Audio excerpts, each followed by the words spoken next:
Bem, gente, nosso boa noite a todos, sejam todos bem-vindos. Nosso boa noite também Olha, aos... liga o microfone. Um momentinho, esqueci de ligar o microfone. A falta de costume.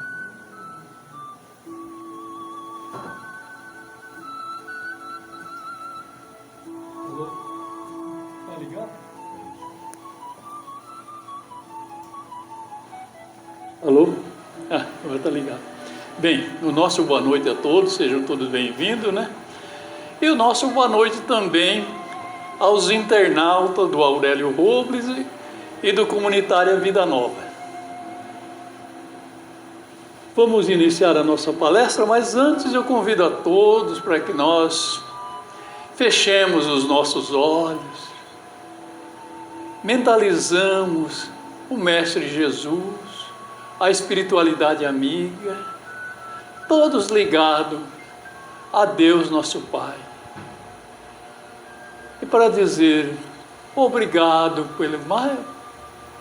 por mais essa oportunidade, por este dia, por esta noite. Obrigado por estarmos aqui, por podermos falar um pouquinho da tua doutrina, dos teus ensinamentos.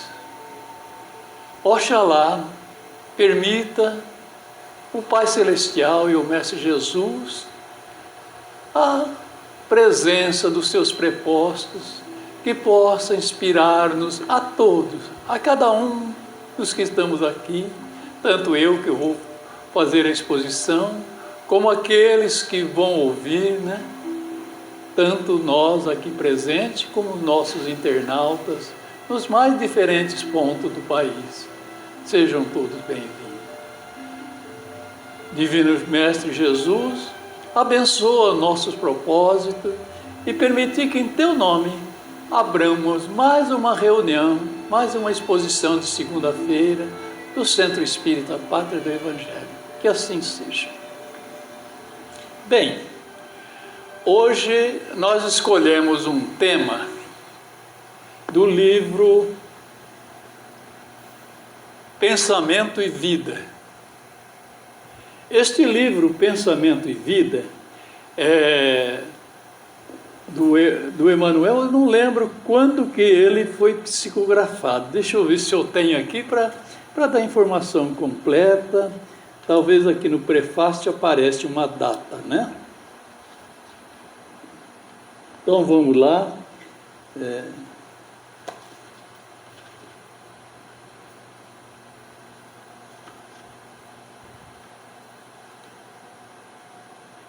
Pedro Leopoldo, 11 de fevereiro de 1958.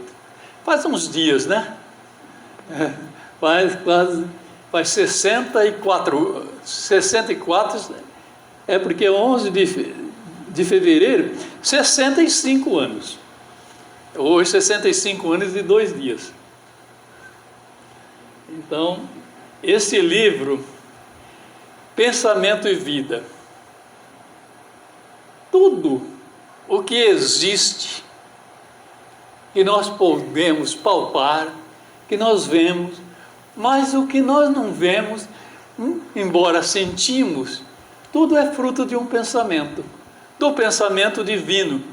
E nós, como pensamos também, somos co-criadores em plano menor. Deus pensou em tudo isso, e o seu pensamento jamais para. Quando aquela história, quem é que parou o sol? Para quem lutar, lá não me lembro, lá do Velho Testamento. Elias. Elias? Golias, né? Porque Golias venceu o gigante, né? Não, Elias. Elias. Elias. Para Elias, né? Então tudo bem. Golias é outra história, não é da Bíblia. Então Elias venceu o gigante. Aquela história, se o mundo parasse um segundo, se Deus parasse de pensar um segundo, o nosso mundo desintegraria. Nós vivemos o pensamento de Deus, então tudo é pensamento. Por isso o título desse livro, Pensamento e Vida. E hoje, continuando com os pensamentos, nós vamos falar da família. Aliás, o título é Família. O capítulo... Deixa eu buscar para dar informações direitinho, né?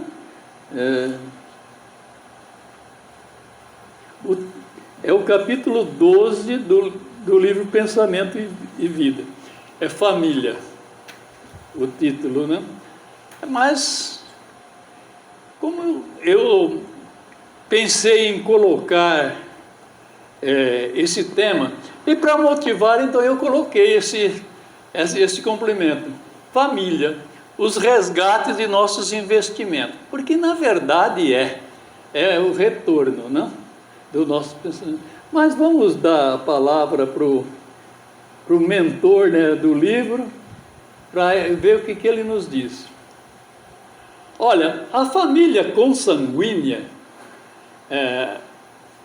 entre os homens pode ser comparado como um centro comercial dos nossos reflexos agradáveis ou desagradáveis, que o pretérito nos devolve. Dentro da nossa família, nós temos os reflexos. Todo mundo pensa dentro da nossa casa, não pensa? Eu acredito sim, desde que estejam encarnados. E às vezes pode falar, mas desde que esteja acordado, mas até dormindo se pensa, viu? Às vezes não se pensa para o mundo exterior, na vida de relação, mas se pensa, tanto é que se sonha, né? Que se sonha, que se vê, que se encontra coisa, então se pensa. E nós vivemos os reflexos desses pensamentos. Eles são agradáveis ou desagradáveis, porque são a devolução do nosso pretérito, quer dizer, do nosso passado. É lógico que nós estamos falando de encarnações anteriores, né? Mas também pode ser do presente, porque dentro da nossa família, depois de um determinado tempo, nós já formamos um corpo de pensamento, já formamos um pensamento, porque nós educamos os nossos filhos, nós temos o contato com as nossas esposas, com nossos esposos, né? Temos o contato e nós passamos alguma coisa para eles. E eles nos devolvem reflexo, né? Pensando bem ou pensando mal. Depende da nossa conduta, depende do nosso plantio.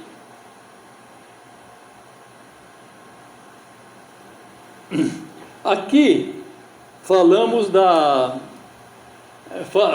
dos processos mais comuns, sem incluir os espíritos pioneiros da evolução que, trazidos aos ambientes comuns, superam-no de imediato, criando clima mental que lhes é peculiar, atendendo à renovação que se fazem intérprete.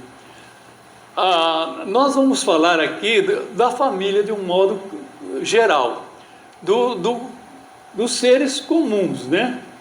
Aquilo que todos nós vivemos. Porque quando se trata de espírito super evoluído, né? Ou espírito bastante evoluído, eles superam o ambiente, eles dominam o ambiente, eles já têm uma vibração, eles têm os reflexos, né? Já os reflexos bastante personalizado, acima de nós todos, né? Comentamos a nossa posição no campo vulgar da luta, em todo, de um modo geral. Então vamos comentar de um modo geral de todos, né? A leitura, a mensagem, ela é bastante clara. Eu vou procurar andar um pouquinho para a gente não tomar muito tempo. Mas se houver alguma coisa que não for entendida, vocês, por favor, pergunte, podem interromper, viu? Cada criatura está provisoriamente ajustada no raio de ação que é capaz de desenvolver, ou mais claramente, cada um de nós apenas pouco a pouco ultrapassará o horizonte a que já estenda os reflexos que lhe digam respeito. Aí já é um pouquinho mais complicado, não? Porque cada um de nós está naquela posição. E nós vamos passar vocês vão ver no slide seguinte, e cada um vive naquele clima. E ele não vai ultrapassar, ele não vai sair de imediato. Vou chegar aqui, vou chegar na minha família e eu já vou superar. Não, não vai superar, porque só muito pouco e muito lentamente a gente evolui para a gente ultrapassar aqueles reflexos. Nós precisamos ir dominando e vivendo cada situação para nós começarmos a levantar os nossos voos. Ficou bem claro isso? O homem primitivo não se afasta de improviso da própria taba, mas aí permanece múltiplas vezes.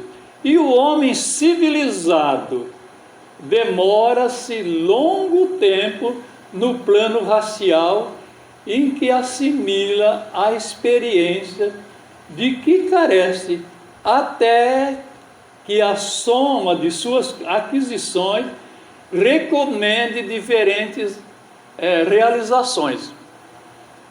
Então, o homem primitivo, ele demora encarnações e encarnações naquele ambiente.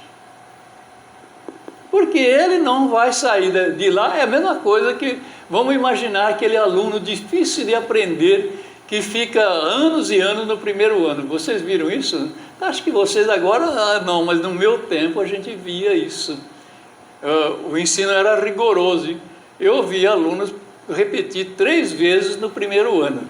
Então imaginemos isso, né? Aqueles espíritos mais grosseiros, mais difíceis, menos instruídos, eles se demoram muito tempo para assimilar as primeiras lições, os primeiros ensinamentos da vida, né?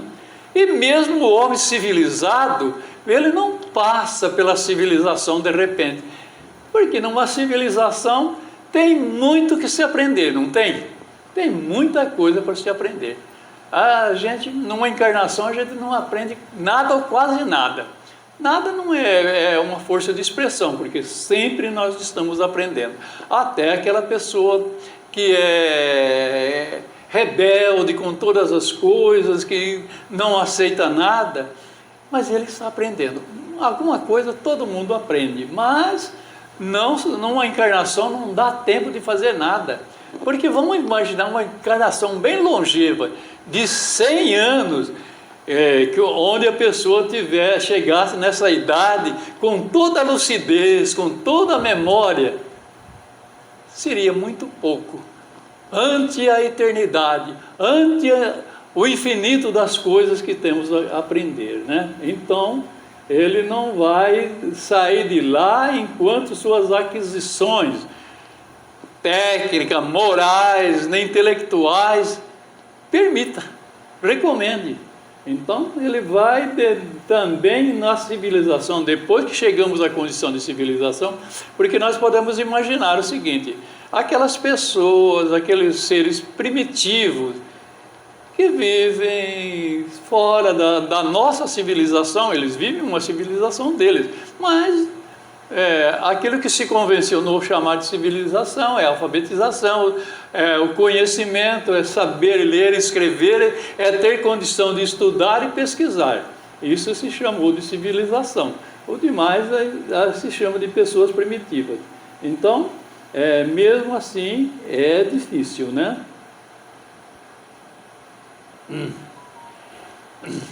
É assim que na esfera do grupo consanguíneo, o espírito reencarnado segue ao encontro dos laços que entreteceu para si mesmo na linha mental que lhe caracteriza as tendências.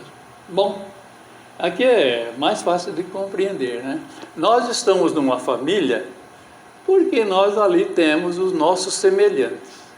Temos as pessoas que estão mais ou menos no nível nosso. Não importa que às vezes aquela pessoa esteja menos instruída, que aquela pessoa tenha estudado menos ou que ele tenha estudado mais, mas o nosso nível intelectual e moral se equivale. E nós vamos ao encontro dessas pessoas. Nós não nascemos numa família por acaso, né? Inclusive, esses dias, ele estudando o livro dos Espíritos, e eu estudei uma matéria que diz o seguinte, que nós, quando formamos uma família, adotamos uma religião. Quando nós estamos vivendo aquela religião, nasce um filho. Ou nasce vários filhos. Aqueles filhos que vêm lá, eles vêm para aproveitar aquele conhecimento religioso, não importa a religião que nós estejamos, ele vem para aproveitar aquele conhecimento religioso. Então, no caso, é obrigação dos pais, é dever dos pais, iniciar os filhos na religião que ele está, até uma certa idade, até que os filhos seja dono do seu nariz, como se diz aí na linguagem popular, né? Até que eles consigam escolher e dizer, não, a religião que meu pai adotou, que minha mãe adotou, não me serve, eu vou ser da outra religião. Às vezes nós podemos até pensar, mas essa religião para mim não serve, mas é que ele precisa. Mas no momento do nascimento, nas primeiras instruções, nós temos que incitá-lo, colocar na sua mente aquilo que nós conhecemos. Mais tarde, se ele conhecer coisa melhor para ele, né?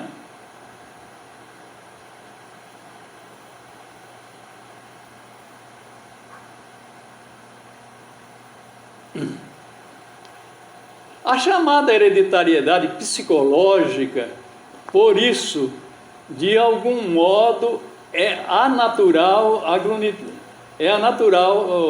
aglutinação dos espíritos que se afinam nas mesmas atividades e inclinações.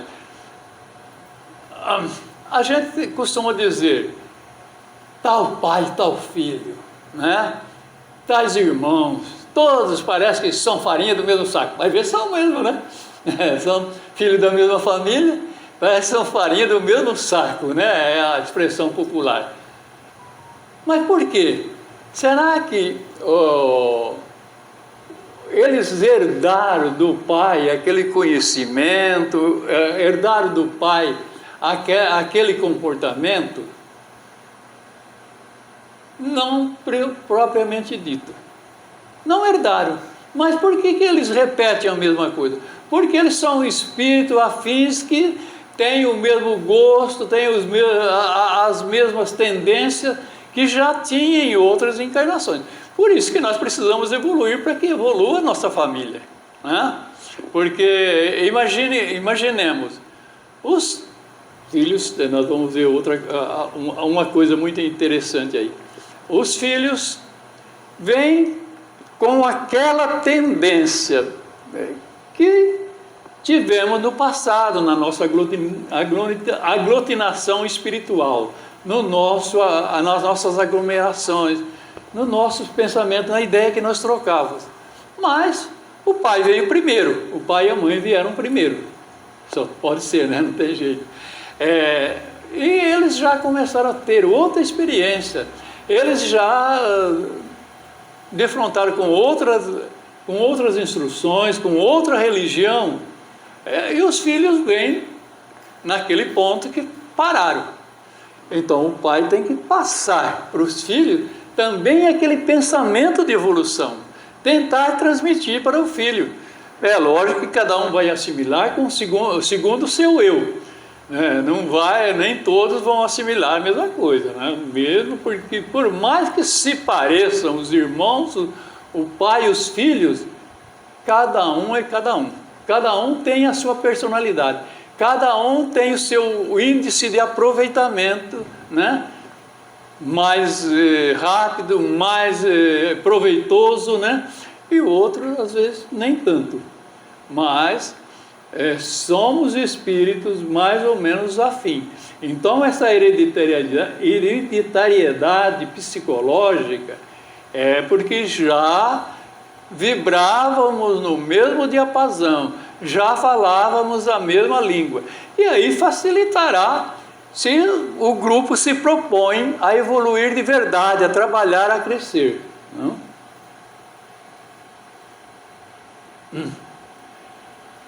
Aqui um pouquinho, uma diferencinha, né? Um grande artista ou um herói preeminente podem nascer em esferas estranhas aos sentimentos nos quais se aviltam.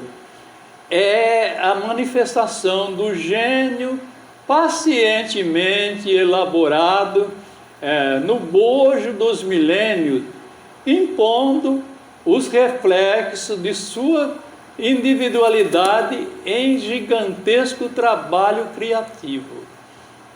Bom, então imaginemos, nasce numa família um grande gênio, um artista, né, um herói, isso é uma pessoa que se destaca, um filho, né, que se destaca.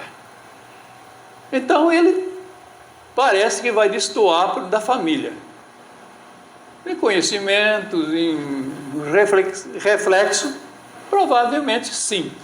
Porém, esse espírito, ele talvez não seja da família, porque ele, como ele diz, é um gênio, né, que ele traz aquilo que ele elaborou pacientemente na noite dos séculos, dos milênios, né, no bojo dos milênios, como ele diz aí.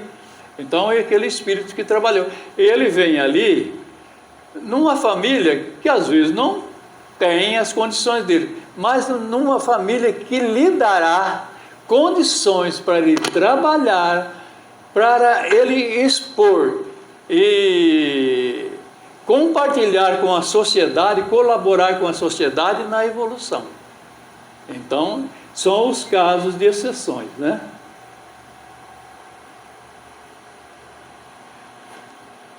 Mas aqui o Emmanuel volta para a condição normal do que nós estamos falando. Todavia, na senda habitual o templo doméstico reúne aqueles que se retratam nos outros. Precisa comentar alguma coisa? Aquele nosso filho, nossa filha, né? Ela se retrata em nós. Os irmãos se retratam nos outros. Dá para entender isso? Os irmãos se retratam, porque eles são espíritos que planejaram de evoluir junto. Não quer dizer que eles estejam muito à frente. Isso aqui é uma colocação minha, por isso que eu coloquei nota pessoal, né? Não existem acasos ou acontecimentos acidentais no seio das famílias. O que acontece no meio de uma família, na família, a não ser quando esteja fruto da nossa negligência, da nossa intemperança, do nosso descontrole. Mas o que nasce ali, o que vem ali, não é por acaso. Mesmo que a gente veja um elemento que destoa, né? Melhor dizendo, destoa de toda a família. Destoa da família. Ele não veio por acaso. Aí é uma outra questão que a gente fala em outra oportunidade, né? São espíritos que nós temos débitos nele. E às vezes esses mesmos espíritos que destoam numa família é reflexo do que nós plantamos, né? Ele na outra família, na outra encarnação, ele não era família nossa, né? Mas o Cornélio Pires tem uma trovinha que a gente gosta, o Lito que gosta bastante dela também, né? Ele diz, em matéria de inimigo, veja bem o que você faz, né? Que ele fala numa linguagem caipirada, o Cornélio Pires. Veja bem o que você faz. Quanto mais inimigos tem, mais parente você traz. Quer dizer, aqueles nossos inimigos vão voltar na nossa casa, de parente, com parente.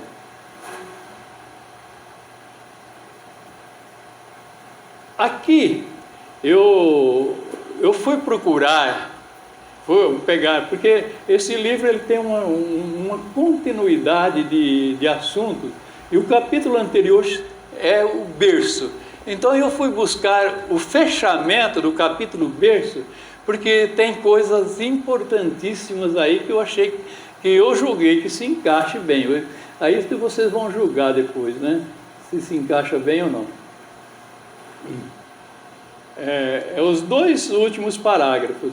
Em verdade, por vezes, abnegados corações, cultivando a feira do amor pelo sacrifício, fazem a si corações, trazem a si, melhor dizendo, corações desditosos, guardando transitoriamente nos braços monstruosas aberrações que destoam do elevado nível em que já se instalaram.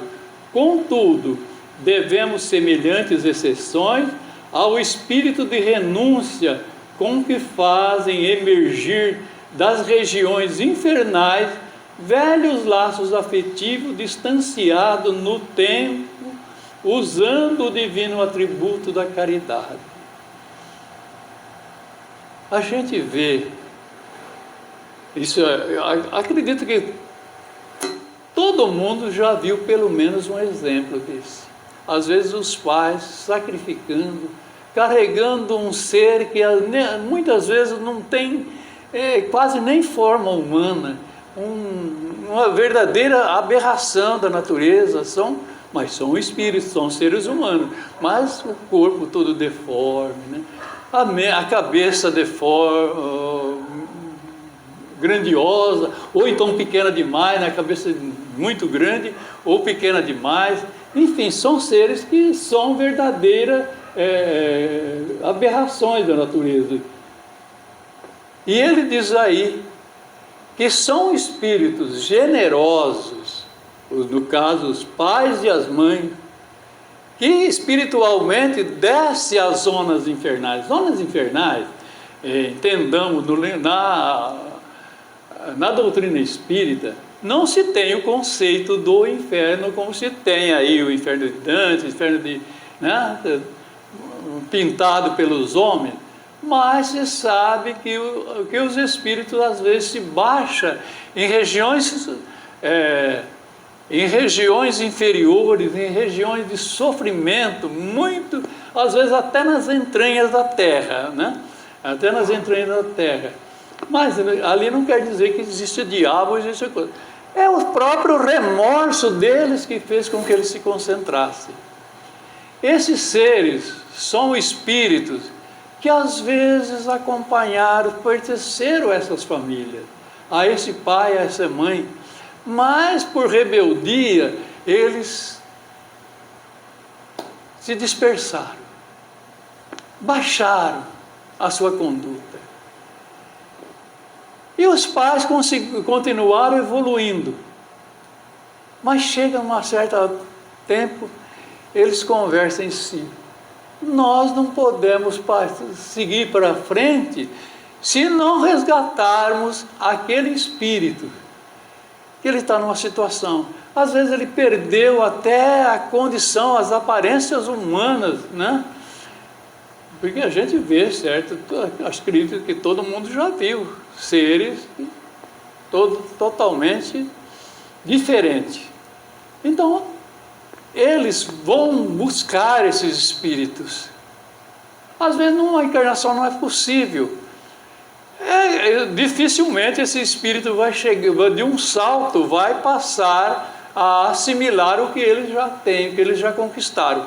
Porém, eles vão encaminhá-lo a um certo ponto e depois, mesmo eles estando em outras esferas, eles continuam ajudando. Mas esse resgate é espécie de uma dívida em que os pais vão buscar esses filhos nessas regiões difíceis.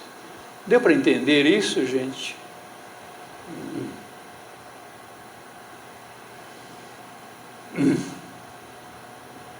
De conformidade com a regra geral, porém, Nosso berço no mundo é reflexo de nossas necessidades, cabendo a cada um de nós, quando na reencarnação, honrá-lo com o trabalho digno de restauração, melhoria ou engrandecimento, na certeza de que a ele fomos trazidos ou atraídos segundo os problemas da regeneração ou da mordomia de que carecemos na recomposição do nosso destino perante o futuro.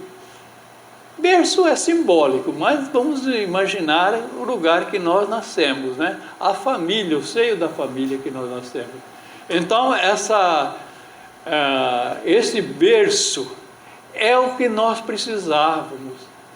É o lugar adequado, próprio para nós. Quando a gente fala, eu gostaria de ter nascido filho de fulano, filho daquela família, aquela família, não, às vezes não é tão rica, mas aquela família tão exemplar, aquela família tão diferente da minha. Como eu gostaria de ter nascido naquela família. E às vezes passa a desprezar o próprio lar. Não, se ele nascesse naquela família, talvez ele fosse uma pedra de tropeço para aquela família, né? Se aquela família fosse rica, talvez ele não soubesse usar o dinheiro que a pessoa tem. Não soubesse usar as qualidades. Então você nasce no lugar que precisa. Como ele diz aqui, para regeneração ou para mordomia de que carecemos. Nós nascemos num lar difícil para que nós regeneremos. Não só nós, como aquele lar. Não só nós, como todos os companheiros daquela família. Ou então nascemos num lar que tem todas as condições, não é para nós ficarmos usufruindo, né? Nós ficarmos usufruindo daquilo ali, gozando, comendo, bebendo, se empanturrando. Não, nós nascemos ali porque para daquele ponto nós caminharmos para a frente, colaborar com aqueles que já honram aquele lar. Então, no lar que nós nascemos, seja ele um lar muito bem formado, ou seja, um grabato de dor, como diz o Divaldo no poema da gratidão, né? Seja um lugar difícil, nós temos que honrar, porque é aquele lar que nós precisávamos. E quando nós estávamos no mundo espiritual, escolhemos aquele lar. Alguma dúvida?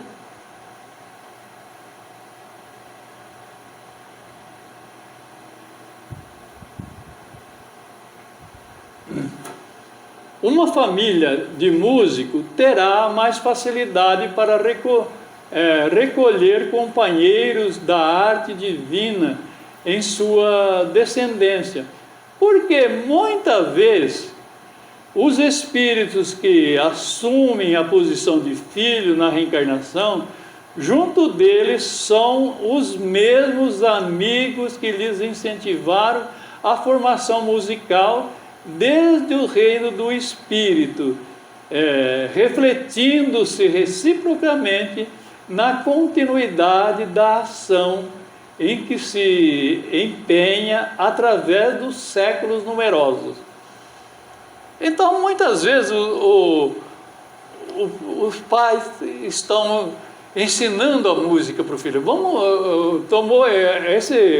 Aqui ele tomou como exemplo uma família de músicos, mas uma família de outra arte, uma família de industrial, seria, enfim, nós vamos ver aqui ainda mais para frente, uma família que tem uma tarefa que a gente percebe que é uma tarefa familiar, não é apenas do pai, o pai passa para os filhos, mas muitas vezes aquele filho que o pai está ensinando são aqueles espíritos que os incentivaram em encarnações anteriores. Então, para preparar um lar onde eles possam desenvolver a sua arte.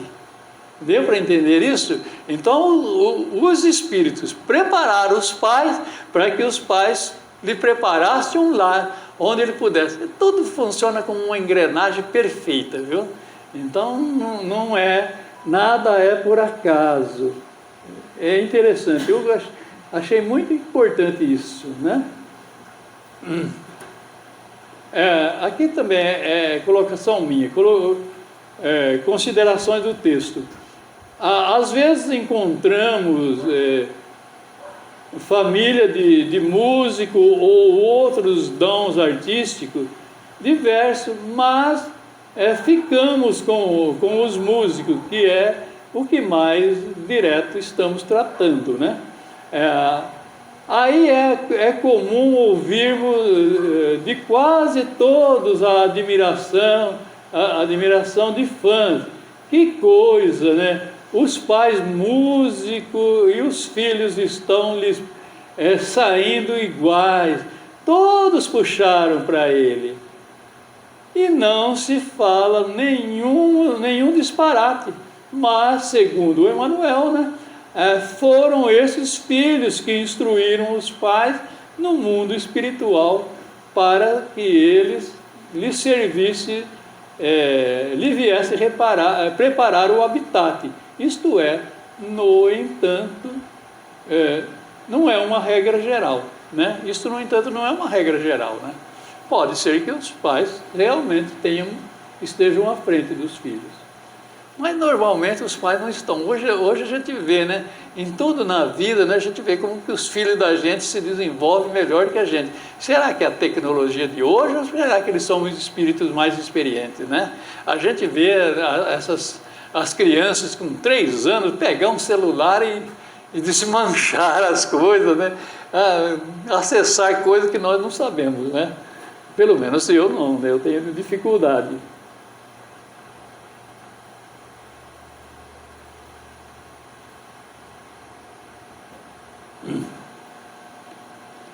É assim que escultores e poetas, políticos e médicos, comerciantes e agricultores quase sempre se dão as mãos no culto dos melhores valores afetivos, continuando-se mutuamente nos gênesis familiares, preservando para si mesmo, mediante o trabalho em comum e segundo a lei do renascimento, o patrimônio evolutivo em que exprimem no espaço em que se exprime no espaço e no tempo.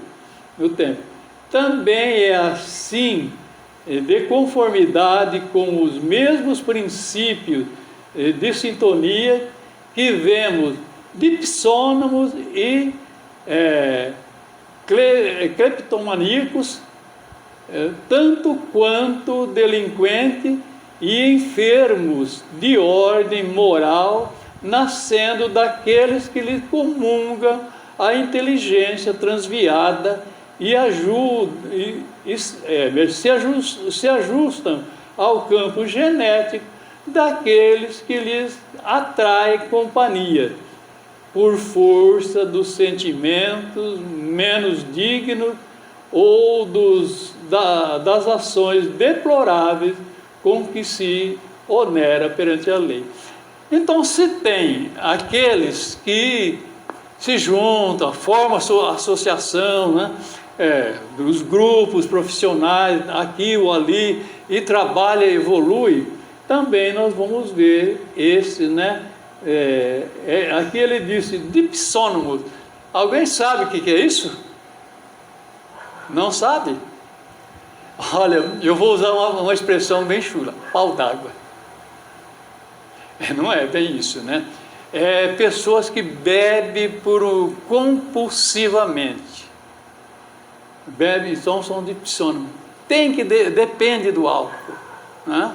Porque eles alimentaram esse vício em muito tempo. E cleptomaníacos, sabe o que é? O cleptomaníaco sabe, né? Passou uma novela em que a Cláudia Raia fez esse papel de um cleptomaníaco, né?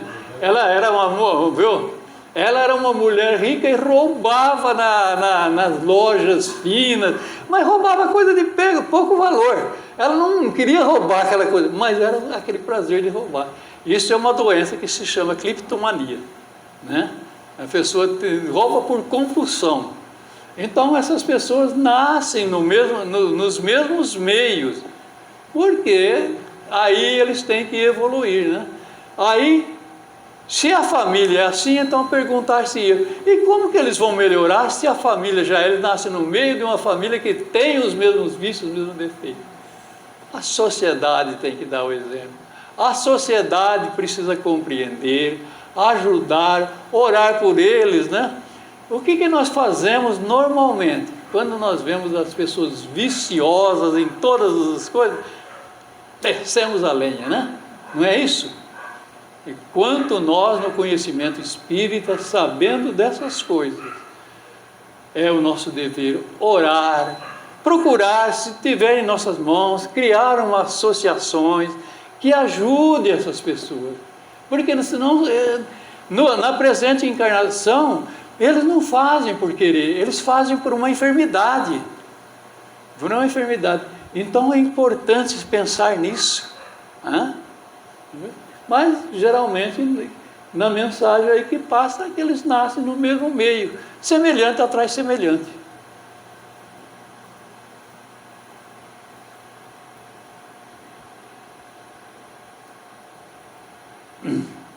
A tara ou o peso, aquilo que onera uma família. Então nós vamos ver isso aí. Eu coloquei isso para... Ele diz, a tara familiar, por esse motivo, é a resultante da conjunção de débitos, débitos situando-nos no plano genético e enfermiço que merecemos à face dos nossos compromissos com o mundo e com a vida.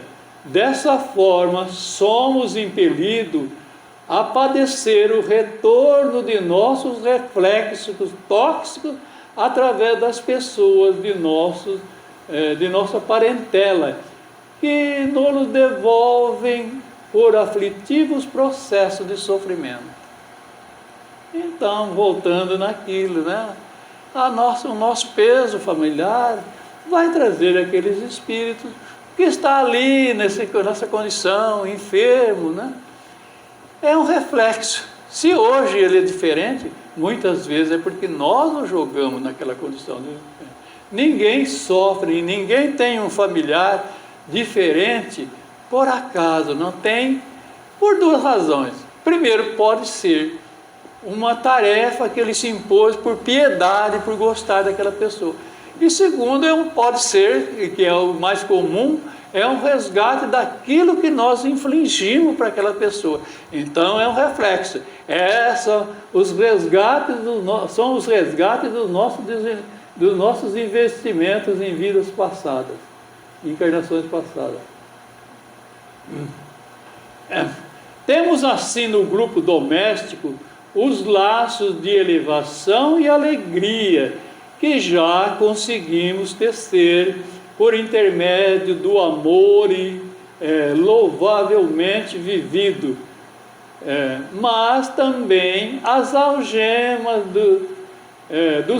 de constrangimentos e aversão, nas quais recolhemos de volta os clichês inquietantes que nós mesmos plasmamos na memória do destino e que necessitamos desfazer à custa de trabalho, sacrifício, paciência e humildade, recursos novos com que nova produção de reflexos e espirituais suscetíveis de anular os efeitos de nossa conduta anterior conturbada e infeliz. Então nós não estamos aqui só para pagar. Nós temos felicidade, né? E a gente vê o quanto é importante a família. Eu passei por uma experiência, né? Fiquei 4 meses internado para fazer a cirurgia. o quanto a minha família foi importante, quanto, né, que eu recebi da minha família, então eu falo, não sei se já é mérito ou se ainda não estou em condição de recolher os meus erros do passado. Não vou dizer, eu já tive uma família porque eu já... Não, pode ser que eu estou me preparando porque eu não me vejo tão boa coisa. Achei que eu recebi muito mais do que eu mereço, viu, dos meus familiares, sinceramente. Mas a gente tem alegria.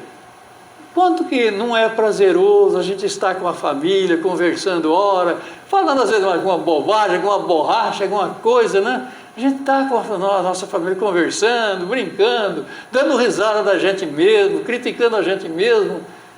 É bom. E às vezes é difícil a gente ver um comportamento que a gente não gostaria que tivesse.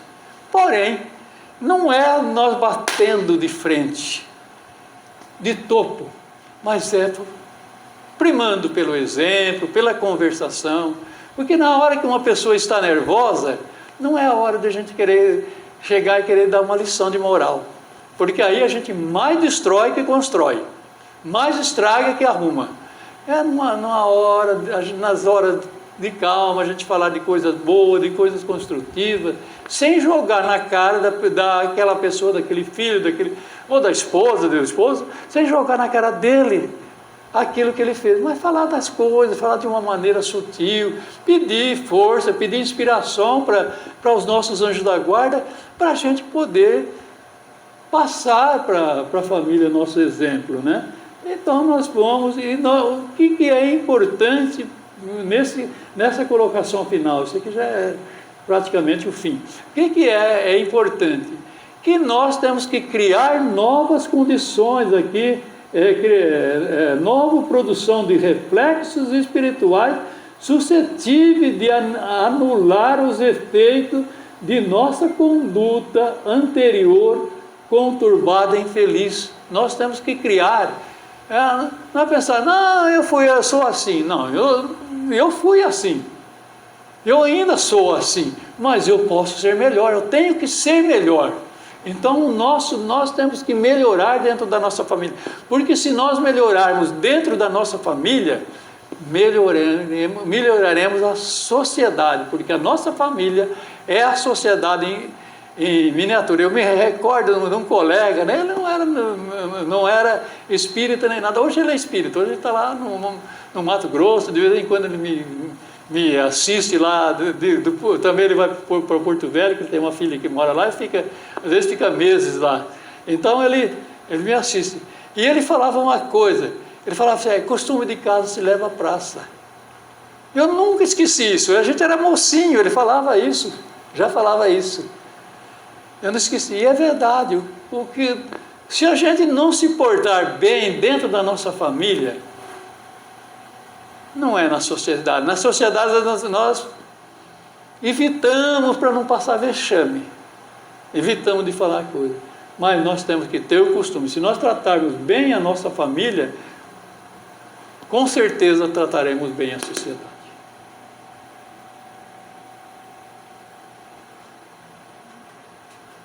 Bom, gente, era isso que eu tinha para passar para vocês, né?